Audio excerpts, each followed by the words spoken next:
Due to the graphic nature of this episode and the nature of the killer's crimes, listener discretion is advised. Suicidal ideation, sexual assault, rape, and violence all will be mentioned in this episode. May not be suitable for children or those who are easily triggered. Hey y'all, I'm Elisa. And I'm Samantha. And welcome to Watch for Deer. It's almost pre-October, y'all. Pre-October. I'm so excited. I can feel and smell fall in the air. You have, when you messaged me and you said, are we dressing up? Are we going to take any video or stuff? And I said, absolutely not. I still have my pajamas on. And she's like, good. I'm going to come over in my pajamas too.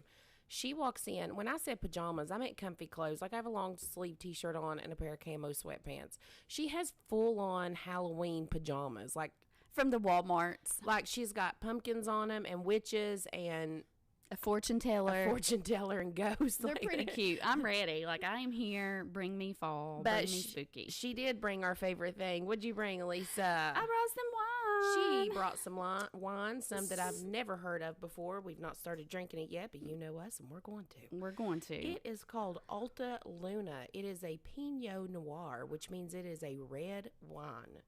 Now, if you know anything about me and you listen to the podcast, I am not a fan of red wine. But you know what? If I am. But you know what I am a friend of? What? A friend of? What? 12.5% alcohol. Ooh, I like it. I'm a friend of that. So we're going to try this. This has been in my fridge. I was supposed to get a bottle of wine out this weekend. I totally forgot. And I was like, it's okay. I got one. We can try it. Here we go. Ready for that pour? Oh, it's very dark.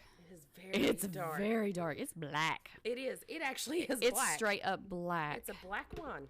I ain't never seen nothing like that. It is called Pinot Noir. I mean, like, that's dark. That is a dark.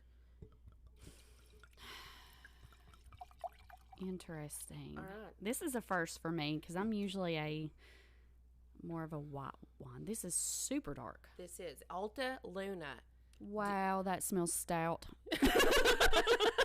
Okay, cheers. Here we go. I'm going to sniff it first. Sniff it first. Good God. That's going to put hair on your armpits, I'm telling you. It's for hair on your chest. Oh, okay. Whatever. Here we go. Here we go. I can't even do it. Oh, dear God, that's terrible. It's not awful. It's not awful. What does that taste like? It tastes like red wine. It's not terrible. It's very dry.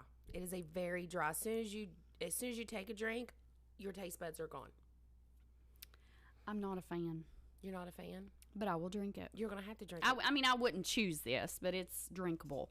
It is drinkable. It's drinkable. I wouldn't choose it either. I wouldn't choose it. I wouldn't buy it again. But again, I don't like a very dry wine. And you didn't buy it in the first place. And I didn't buy it. It was free. Thanks, Megan. Megan Asbury. Thank you. Cheers. Yeah, let's go. Okay, so it's been a hot minute since we have done a show. And a lot's went on. I've been kind of lax on the TikToks, which I did go on TikTok and just kind of explain why. Lost my grandmother. You know, we went on vacation. All that stuff's happened. And the first week of school started. Yes, which is always hectic. It's always fun, but it is hectic. It is hectic. I got called not a monster, and dinosaur, but not like a good, funny, oh, you're such a funny, cute little dinosaur, like age-wise, and that hurt my feelings.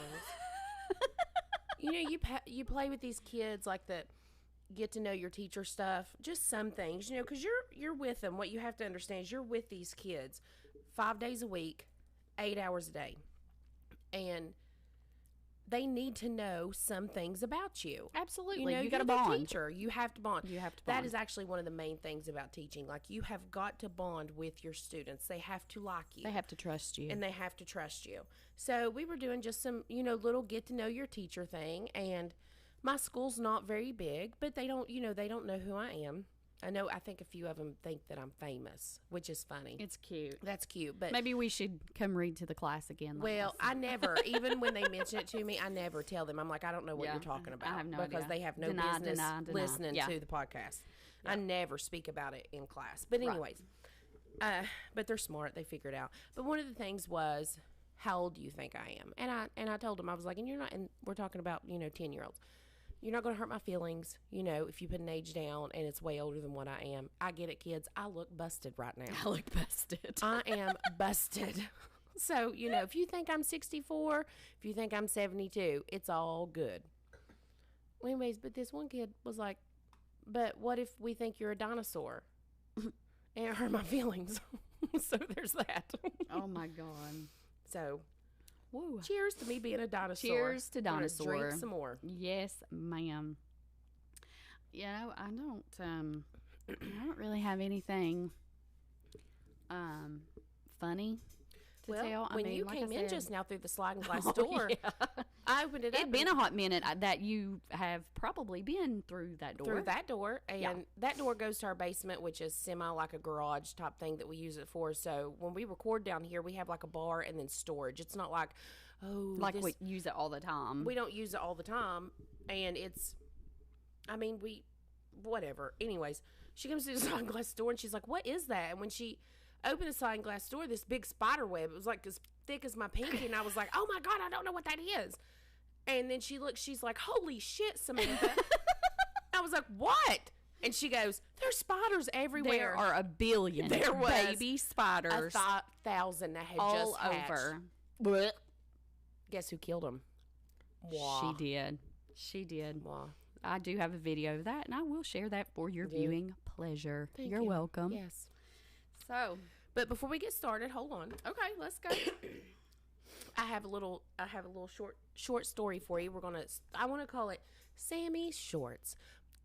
Ba-da-da. Ba-da-da, with my hands like this. Like Spirit fingers. Spirit fingers. Sammy's Shorts. Okay. I heard this story the other day, and I thought, I don't know.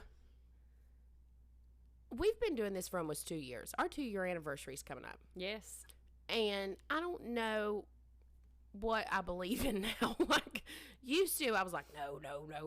And now I'm like, probably, maybe, yeah. Very possible. Like, I don't know. Like, all these people can't be lying. Everybody's lying. Mm-hmm. You know what I mean? Yeah. So, anyways, a long time ago, back in I'm going to make up a date for you. This is true, but I don't know what the date of the story was. But there used to be this radio show. It was on an AM back when, there was no cell phones, and it was called Coast to Coast. And these people would call in and tell their stories, coast to coast. Okay. Everybody listened to it. I didn't listen to it. I don't think it happened. I think it was back in the 60s and 70s. I might be wrong. I don't know. This guy called in, and they were like, "Hey, you're on the air. What's your story?" And so he starts telling this story. He said, "I'm 50 years old." I listened to the story. I can let you listen to the story. He's like, "I'm 50 years old. My daughter's 20.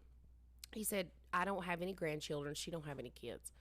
But, he's like, being up in my 50s and stuff, I wanted to talk to her about some things that I wanted to happen after I'm gone." He said that he was a car collector and a motorcycle collector. He collected these. He had tons of cars and tons of motorcycles. But there was 2 that he did not want her to sell. You can sell all of them.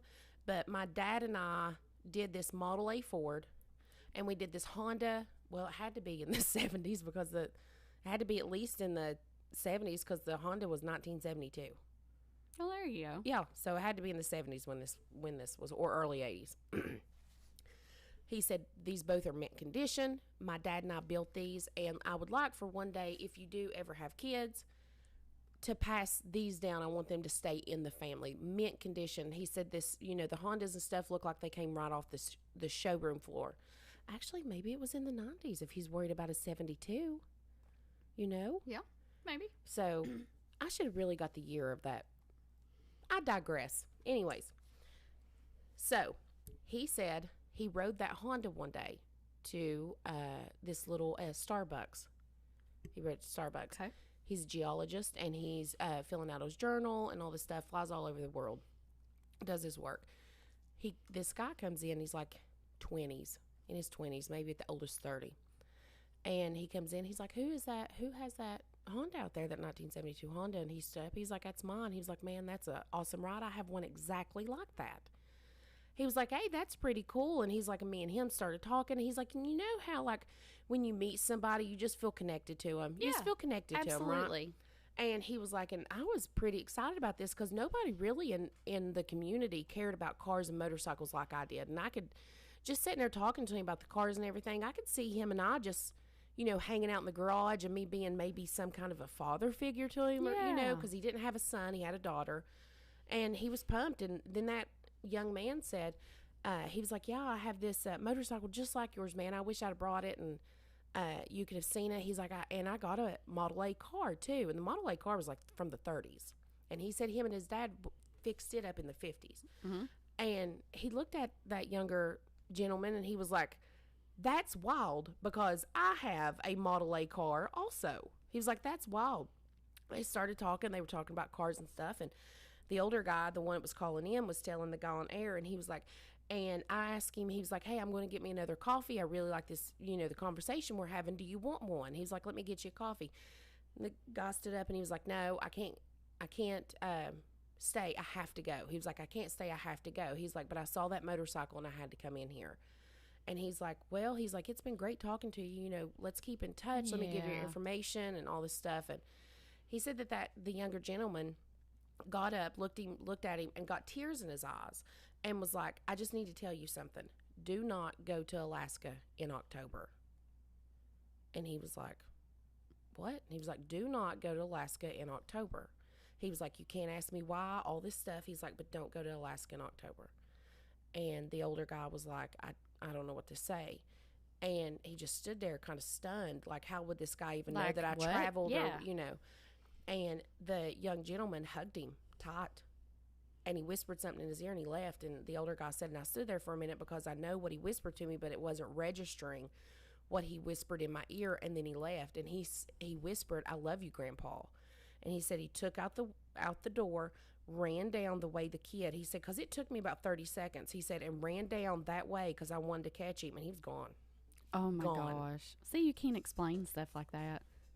Yeah. Can't explain it. So here's the thing. Like, I mean, I don't believe in time travel, right? Like, everything against me says that there's no such thing as time travel. Yeah. Everything. But when I was growing up, everything against me told me to, or everything in me told me that there was no such thing as aliens. And I think that we all kind of know now that maybe there is. Could be. I mean, apparently there's one hurtling toward the earth right now. That's what I'm saying. Like, and the government's even come out and went, probably so. So for the government to say something, well, maybe we shouldn't believe it if the government says all kinds of crap. I'm just saying, can't go by that. If you'd asked me when I was a kid if aliens were real, it would have been just like an alien and time traveler would have been on the same wavelength. Yeah. Absolutely not. Yeah. But now, I mean, I don't believe in time travel. Who's to say in 10 years the government's going to be like, yeah, we've been messing around 1920, come back. For sure. Yeah. You know what I mean? Yeah, I do. I think you're right. I think the older we get, the more things we find out and we become more educated. Or maybe the older we get, our minds get weaker and I'm just like, we're easy manipulated. Maybe I'm just like, maybe I'm just like, screw it. I'm tired of denying everything. And I'm just going to be like, yeah, it's real. Yeah, it's real. It's so cool. What's real? There is such thing as ghosts. There is such thing as the Mothman. As diamonds. Well, I knew that before this. that was duh. Duh. There's aliens. There's time travel. I mean, I don't really believe all that, but do I? Could. But do I, Lisa? Could we? I mean, we could. No. But you know what is good? Do you know what is good? That wine after you drink a little bit of it and get in your system. Let me tell you what I had Friday. What? So I travel for work sometimes. I stopped at the Post over in Salt Rock, West Virginia. Yeah. I had to go over to West Hamlin, do a little worky work, and on my way back, I treated myself. Got a friend. It's her aunt's coffee shop, the cutest little place ever. And I got a coffee called the Salt Rocker. Mm-hmm. And let me tell you, baby. Was it delicious? It rocked my world. Why do you have it was talk delicious. Like that? Why do you have to get nasty? It's not nasty. I feel like it's a little bit nasty. It was amazing. Like, if you go in there and you order the salt rocker and she asked you the size, just say the big one, because mine was gone in no time. I was like, oh. So let me ask you, over in Salt Rock, because they're just down home people like we are. Do they have small, medium, and large, or is it that venti grande crap? No, it's like I think it's like a 16 and 20 ounce. Okay, so it's just a small, medium, and large. Yeah. Okay, because when I go to the Starbucks and they're like, what do you want? What do you want a venti? I don't know. I don't know what a venti is. Do you want that 30? You know what I am excited about? Does the Post, because I think they listen, because I did see their little shout out to you. I know, I did. I was so excited when you went in. I know. I'd been so busy and I stopped, and we're actually maybe thinking about doing a live recording there at the Post. I met the owner, talked to her. She's super great. So hopefully this fall we can work out something to maybe do like a little live show right there at the Post. Maybe we can travel to coffee places, but there's a stipulation for us. There's a stipulation. We've got to drink wine. So if that's not your jam, I will drink. I will drink a coffee because Lord knows I love a coffee. But you know how we. But we're going to add a little vodka to that coffee. No, we're not. No. We need to be able to bring up a bottle of wine. We always try Absolutely. Absolutely. So the Post, if you're out there listening, we will be in contact to try and get something on the books. And your coffee's awesome. If you're local, be sure to check them out. If you're not local, take a drive. Take a drive. It's worth it. I want to give a little shout out, but here's the thing. I don't know the girl's name. But I do want to shout it out. And it's my fault for not getting her name, and I'll tell you what happened. Okay. My nephew, TT, my little precious. Congrats, my TT. little precious baby, got married last Saturday. And being in, West Virginia, you know how we do these big church weddings. Yep. We don't want anybody to cater it. No, we're cooking it It's ourselves. home cooking. Yeah, we're catering it ourselves. It's good food. So Friday, the wedding was on Saturday, but that Friday was our back to school bash and parent teacher conference. I didn't get home till like 7. So I was cooking meatballs, and who cares what I was cooking? I was cooking some food. I was too tired that evening. I come home and crashed, but I did a Walmart pickup order to go pick up my groceries the next morning. Well, I had it set to pick up at like 7 or 8 o'clock in the morning. Yeah. And I jumped out of bed at 9 a.m. The wedding's at 3, and I hadn't even started cooking. Haven't even started. Oh, my gosh. So, anyways, I literally jumped out of bed, got in my car, and took off. Still in my pajamas. Pretty sure I still had some my eyes were matted together still. You still had the boogies. Yeah, I still had eye boogies. Pull in, call the number, tell them I'm in Bay, whatever, 3, 4, whatever I was at. This sweet girl came out. I rolled my window down. I looked like death. I looked terrible, Lisa. I mean, I did. You know how I got that one tiny eye anyways? It hadn't even had. So when I wake up in the morning, it needs a moment to wake up. It ain't even woke up. It ain't woke up. My tiny eye ain't even woke up yet. Funny. Yeah. So I'm sitting there, I rolled down my window, and she said, "Are you aware of your substitutions, all this stuff?" And I'm like, "Yeah." And she, I still have my window down, and she walks in front of me, pulls my groceries, and then she stops, and then she backs up. She backs up, and she goes, "Can I ask you something?" And I said, "Well, sure, honey. You can ask me whatever you want to." And she said, "Are you Samantha from Watch for Deer?" Oh, I love it. And I said, "Yes, I am. And I would like to apologize for the way that I look right now because," and then I explained to her why I just explained to you all. And I was so embarrassed that I looked so horrible that I didn't even think to get her name to give her a shout out. That's okay. That's on me. So, young lady at the Walmart, when you said that to me and you backed my groceries back up and you said that, you made my day. And thank you very much. So this is your shout out. And I did not ask your name. I was in such a rush. If I ever run into you again, because I remember your pretty little face, I promise you I will come up and I will talk to you. Pinky promise. Pinky promise as soon as I see you again. Yeah, because there's nothing like just walking in somewhere and they'd be like, "Oh my gosh, do you have a podcast? Are you from Watch for Deer?" Like, it's super fun. So if you ever see either of us out, make sure to come say hi because we love it. One more thing before you get started in this story. Go ahead. Okay. Let's go. We've been off a couple weeks. I'm using my sleeve to wipe my nose. It is what it is, people. It is what it is. My nose is running. Okay, so I remembered. It took about 15 seconds, and I was like, oh, On our Watch for Deer, you saw where Eric and Mom Menendez are not getting out. Yes. So I posted about Eric and that he wasn't getting out, and he'd done tax fraud with gangs. He'd been smuggling cell phones in, which honestly I don't blame him. I mean, honest to God, if you have 35 years in prison, you gotta do something. You know what? I'm going to have a cell phone. It is. I'm going to. But tax fraud, and he'd been in some violent altercations. But again, if somebody's going to whoop your ass in prison, you're going to fight back. It's prison. Yeah. This stuff happens. Anyways, he didn't get out. And then I posted that Lyle didn't get out. And they had said, allegedly, for, all intents and purposes, that he was a model prisoner, but he had some mental things going on, and they didn't know if he would be safe for society. Now, that's what I read. I don't know.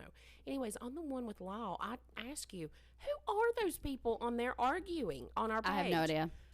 No idea who they are. The whole comment thread is a bunch of people. I don't even know who they are. No, I don't either. I guess I set some people off on that one. I like it. America's free country. We're free to debate and share our opinions. If you don't like it, that's cool. That's cool. We don't care. That's cool. We don't care. We got our own opinions, but that's cool. Yeah. So are you ready for today's story? I am ready. Are you? Because I worked on this one. I read about 3 books.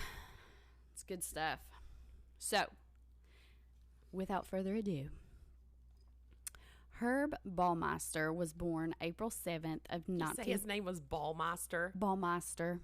Sounds like something that somebody would say in the 80s. Oh, Baumeister. All right, go ahead. I'm not going to interrupt. Go ahead. He was born April 7th of 1947 to Dr. Herbert Sr. and Elizabeth Baumeister in Indianapolis, Indiana. Now, old Herbie was the oldest of 4 children. His father was a very successful anesthesiologist, and with his continued success, they were able to pack up and move to the most affluent Washington Township, which was located just north of Indianapolis. Now, Herb Jr. was ecstatic for the move. This move brought the children far more space to play and move around. Herb was a jokester. He was always pulling pranks on others, and he could lighten the mood when things were stressful between his parents. He was a very caring, very sensitive young boy, and he was so beloved by his mother. His father, who was mostly absent due to work, treated him, rather fairly. He didn't see Feather fairly. Man. He treated him feather fairly. Fairly. But, he wasn't there. He was working. So, you know how life of a doctor is. Work. I do know all day long. Couldn't tell you. But Herb grew up doing really well in school, and he had a small circle of friends with whom he was pretty popular with. Having wealthy parents and donning the entrepreneurs... I'm struggling. Say that word. Entrepreneurship. Thank you. No. Just entrepreneur? Yep. Okay. Spirit. Okay. Yeah, that word. Mm-hmm. Herb was sure to grow up successfully. Now, once puberty hit, changes began to manifest. So we all know that when you get your period, it goes a little wonky. Yeah. It goes a little wonky. And when it decides to leave, it gets wonkier. It gets even more wonkier when it's like, bye. Yeah. When it's like, you know what, I ain't going to do it anymore. See ya. Yeah, I'd be like, you talk about me all the time. How much you hate me. Bye. Yeah. I'm like, stay, I'm done. Bye, Flo. Wait, Flo, come back. Don't do this. We're fine. I did not fall. She did not fall. She did not try to knock her microphone off. Hold on. Oh, there we go. See? I got to even out. That therein lies the problem. It wasn't a quick change, but a gradual change over time. He began becoming more antisocial.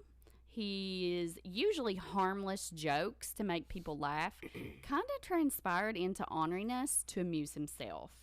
He began to withdraw and set about trying to satisfy new impulses that came with hitting puberty.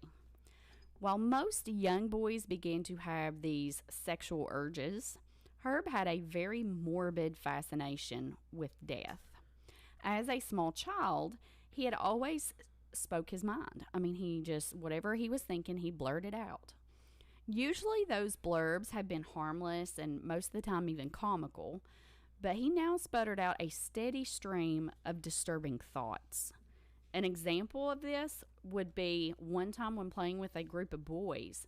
He stated, "Well, I just wonder what urine would taste like, and wonder if it would be best drunk at room temperature, cold, or straight from the source." Herb even went as far as to chase the boys around, begging for a fresh drink. The boys chalked it up to his sick sense of humor. Okay. I have nothing. Keep going. I've nothing. Nothing. I got nothing. Now, once he realized that he was never punished for speaking these awful behaviors, he began to escalate and doing more awful things. Could you imagine telling your mom or my mom or somebody, "Hey, Mom, I want to drink a glass of piss"? She'd have wore me out. She'd done, "Where's the soap?" That's why that immediate stoppage. Immediate, yeah. Oh, yeah. So he ended up picking up a dead, rotting crow, and he would sit it up on his teacher's desk. Another time, he would urinate all over her desk. The school reached out to his parents, and they said that they would not enact any discipline if he were to seek professional help. If he were to wear a diaper. He needs some of the pens. His parents promised, and they swept it under the rug. At this time, I wouldn't grade those papers. I'm just saying every single thing on my desk, I would immediately file in chapter 13, which is the garbage. I'd just be like, I wouldn't even do it. I'd take gloves on and a hazmat suit, and I'd be like, well, that's somebody pissed all over my desk. I'm done. I'd be like, well done. We're not doing these. At this time, psychiatry was in its infancy stages, and not much was known about it. His friends began to retreat, and teachers began to understand it was way more than just a personality that Herb had. Now, eventually, he began to learn to hide who he really was, and he was able to fake being more normal. He would divulge in his morbid obsessions with death privately. His father would later have him examined, and he would be diagnosed with paranoid schizophrenia and antisocial disorder. But even upon those diagnoses, he never received any type of treatment. By 1965, Herb would attend college only to drop out and return home. His father tried to badger him to go back, but for Herb, college just wasn't an option. Lisa, is this a toy box killer? No. Okay, because I was getting ready to take my headphones off and be like, "You're just talking to air." She's like, "You're done." You're done. I ain't listening to it. I'm not doing it. So his father, being a very wealthy, affluent man of the community, got him a job at the Indianapolis Star as the copy boy. Yearning to fit in and seek approval from his coworkers and peers, but he just couldn't seem to click with them. Again, he began to withdraw and decided it was better off if he quit. So, another little side story off on this time when he was working at the copy. He was really good at his job, and he always dressed very professional. Mm-hmm. He was always very meticulous at his job that he was doing. His coworkers, just like with his young friends, they did not like him being so eccentric and like just his dark sense of humor. So they kind of stayed away from him. And one example is he had told his boss, and his boss got along good. People would complain all the time to his boss, and he was like, "That's just Herb," because he had a dark sense of humor. Is his name Herb or Herb? Herb. You said that's just Herb. That's just Herb. Herb. That's Herb. That's Herbie. Yeah, sir, I'd like to tell you that Herb asked me to piss in a cup for him again and stick it in the refrigerator, and he's like, "Oh, that's just Herb. Just Herb. Just piss in a cup and let him go. Just do it. It's no big deal. You ain't gonna use that piss anyways." I mean, just let him have it. What's the problem? What's the problem? But he had decided his boss and some coworkers were going to a football game, and Herb had asked if he could pick him up and drive. So he was like, yeah, sure. Well, that was a huge mistake because he took the joke just a little too far. Of course. He bought a hearse. He donned a chauffeur's hat and rolled up to pick these people up in a hearse. Okay. That's funny. So, I mean, I wouldn't have went, but I'd have been like, he's creepy. like, he's kind of shady. My show's on, Herb. I'm sorry. Sorry. Writing check, please. Now, after that shenanigans, you made me take another drink of wine, and this is the result. You've literally had like 3 little drinks. It's because it's so dry. Like, I feel like I have dry mouth. Oh, okay. Like I got the cotton mouth, like my tongue swollen. Mm-hmm. Anyways, after that incident, he ended up quitting his job, and he was just like done. Now, hold on, I'm looking. Okay, keep looking. So, got him a job at the Star. Okay, like, okay, we talked about that. Okay, so he quit his job. When his dad found out, like, he went ballistic, obviously. So he told him, you have to pick out one single class at the university and prove that you're worthy of me helping you. Like, and I get that. Like, he's a young adult. He's really not showing any responsibility right now. Mm-hmm. So his dad's like, before I help you, like, you're going to take a class and show me that you're capable of, doing something. Mm-hmm. So the class he chooses... Hold on. Don't you tell me. Is it some kind of biology where they dissect dead things? Human anatomy. I knew it. He rather enjoyed the schooling, and he actually performed really well. Mm-hmm. He was highly disappointed that the class didn't involve working on cold dead bodies. Oh, you said was he a doctor, or is the dad a doctor? The dad is an anesthesiologist. Okay, go ahead. Of the evenings, he would go into Indianapolis and frequent the gay bars and drag events. So... when he was in college, Herb would meet and marry Julie Sater in November of 1971. Boy, you just skipped right over that part, didn't you? You were like, he went to the gay bars, looked at the drag scene, and now he's married. And now he's married. I feel like we're missing a piece of We're not missing a piece. We're not missing a piece. I feel like so he was always odd. Yeah. Like, he was always odd. And he does meet Julie, and he's not super attractive. Uh-huh. But they started talking. She went to school where he did. They started talking. And actually, they met and bonded over both of them being very conservative. Mm-hmm. So he was a member of the Republican, what is it on school campus? What do they call them? I don't know. It's like a little club.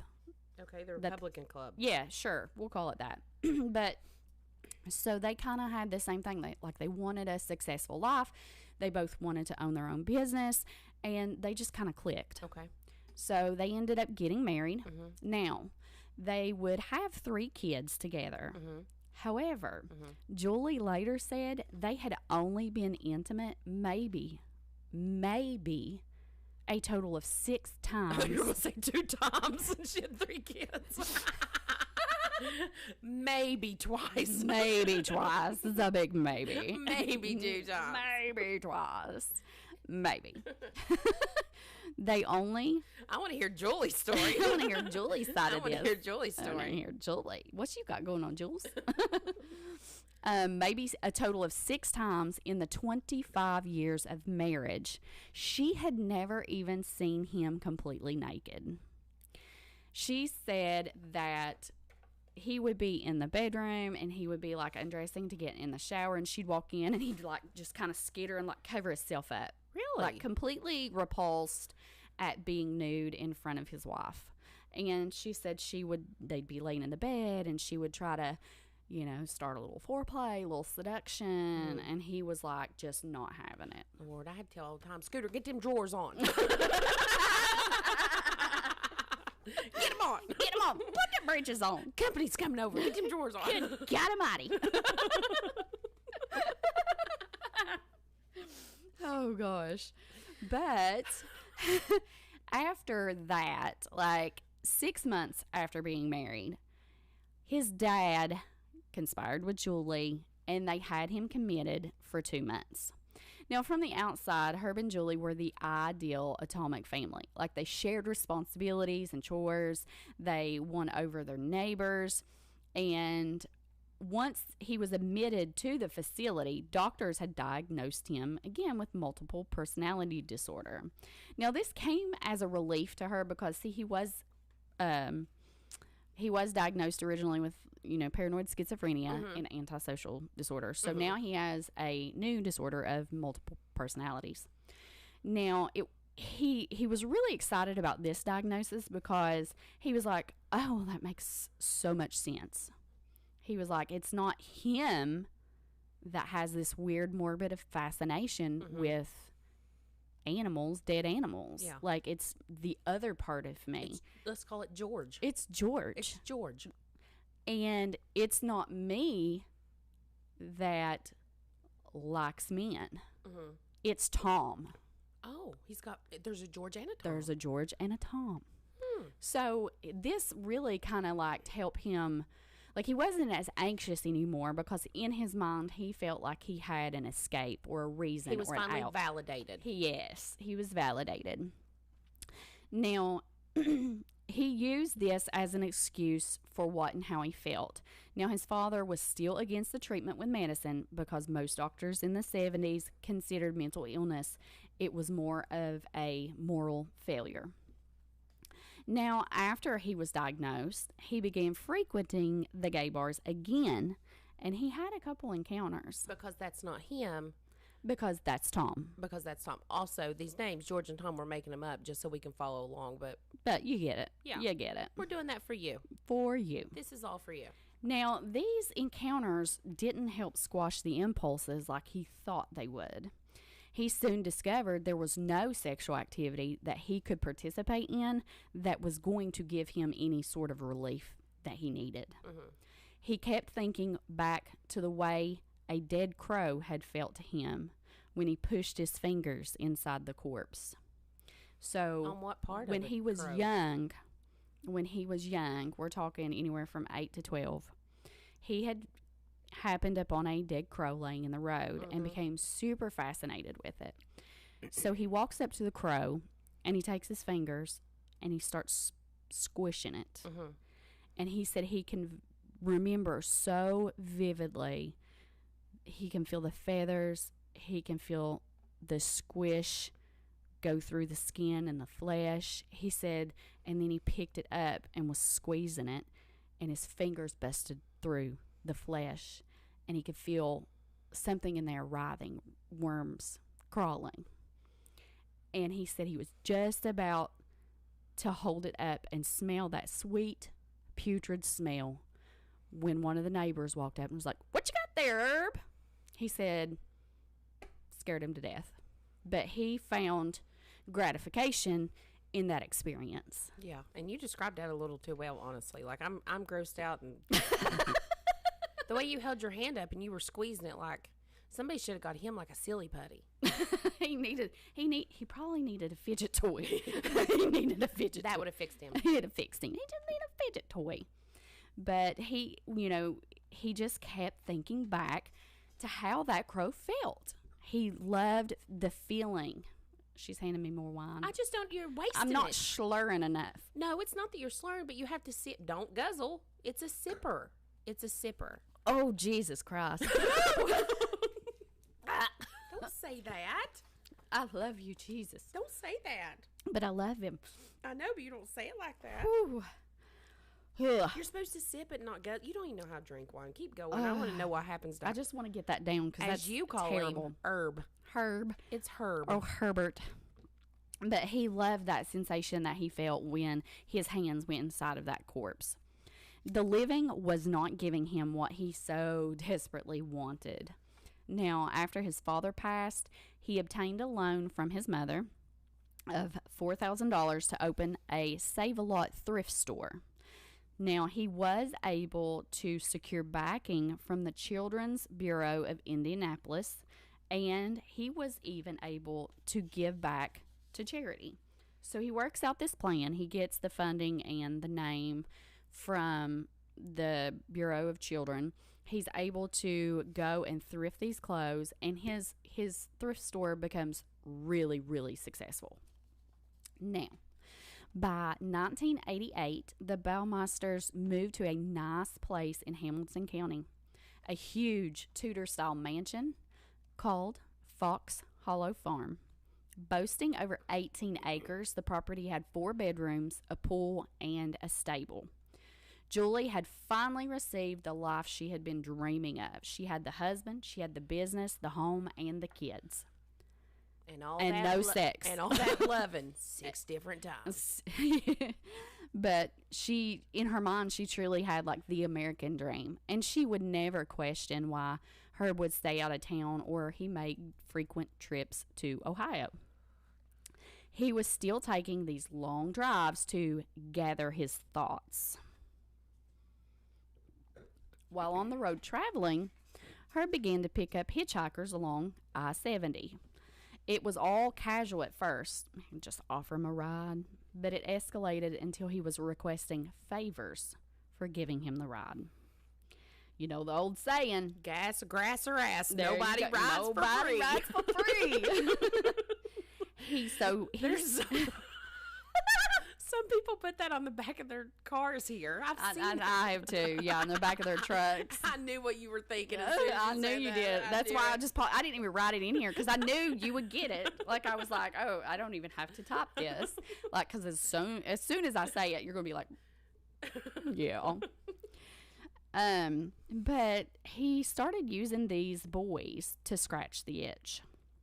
Eventually, Herb began to fantasize about these boys being roadkill that he had just happened. When you say boys, do you mean men? Young men. We're talking 21 and under. Okay. They're boys, but they're men. Yeah. So we're not talking. Okay. We're not talking like 8-10-year-olds. Okay. We're talking. We're the men. Young adults. They're young adults. Okay. They're young adults. He started fantasizing about driving up on these young men laying on the side of the road dead. All of them just cold, pale, lifeless corpse. According to the book You Think You Know Me, the true story of Herb Baumeister, it began as a fascination with erotic asphyxiation. Oh no. My God. Asphyxiation. Thank you. You're welcome. That's what you get for making me drink my wine. You haven't drank any. That's just you. Shut up. Okay. We can blame it on the wine, but that's not what this is. Shut up. It's been a minute. Mm-hmm. Just a minute. He had accidentally done this once or twice when trying to get the boys to be quiet. Slowly squeezing them around the throat to silence them. All it would take was just a little more pressure, just a little more time, and then he could have anything he wanted. He wouldn't have to ask permission. He wouldn't have to say please or thank you. He could make them into the perfect lover, still and cold, nothing but flesh for his pleasure. During this time, there was also a string of other murders happening all along I-70. This was known as the I-70 killer. Now, do not mix this up with the I-70 strangler. Okay? Where's that's I-70 at? Because apparently we all need to stay away from there. Columbus. Drive up to Columbus. Okay. Around Columbus. Mm-hmm. Stay away from there. Yeah, I've drove it many a times. Honestly, I would probably take I-70 before I took 64. I'm sick of the road. I know. So it's ridiculous. Hammer down. But the I-70 killer abducted his victims from malls and like shopping centers. And typically it was young females, although there was a male or two. Now, all of these victims had been shot with a .22 caliber pistol. Over the course of 2 months, 5 women and 1 male had been murdered in this manner. There would have been 2 more added to that count, but thanks to the pistol jamming, those 2 were lucky. Authorities believe that Baumeister was responsible for these murders as well, but the evidence was circumstantial at best. Upon examination of the ballistic evidence, they determined that the perp had used jeweler's rouge to clear the barrel and prevent further jamming. Guess who had access to this product? Herb. He used this in his thrift store when he brought items back to life and made them look like new to sell. He also owned a .22 pistol. However, these murders were not his typical MO, so it's illogical to even think that this could have been him. Even with witness accounts, there's no hard evidence to link him to these murders. If we look at these killings and relate them to him preferring men over women, one could argue that these were done because he hated his mother and his wife, so they were less personal by shooting them in the back of the head. And I'm going to leave you right there on a cliffhanger because this is a two-parter. It's a two-parter? It's a two-parter. I didn't even know it was a two-parter. It's a two-parter. Actually, maybe even a three-parter because there's another book I'm reading that kind of piggybacks off of it. Okay. So, but I'll tie those in when the time comes. So we're done. So we are done with this week's story. You'll have to tune in next week for 45. How long do we have here? 45 minutes? We've recorded for about 45 minutes. And we like to do that just because of your drive to work. We want you to be able to listen to it on your drive there and home. We try to keep anywhere between 30 minutes to an hour is kind of our time, frame of episode length. I can't get through what I'm going to get through under an hour. Okay, so here's what I want you all to do then, because I'm going to watch this tonight or tomorrow, and then we will talk about it when we record next weekend. Next week. I want you all to get on Netflix and watch the Jussie Smollett interview. Jussie Smollett. He's the one who he was on Empire Show. He was on the Empire Show, and he said he was attacked in Chicago, and it was a hate crime. Anyways, we'll talk about it. Okay, so we'll talk about it next episode. Okay. Before we start on this again. Okay. Okay. I like it. So listen to or watch that on Netflix, and then you can yell into the microphone, and we'll talk about it. Yeah, and then we'll discuss it. But that is your episode for this week. Y'all be sure to go and like the Facebook page. Go follow the TikTok. Make sure you follow us on Spotify or wherever you get your podcast. Y'all be safe and watch for deer.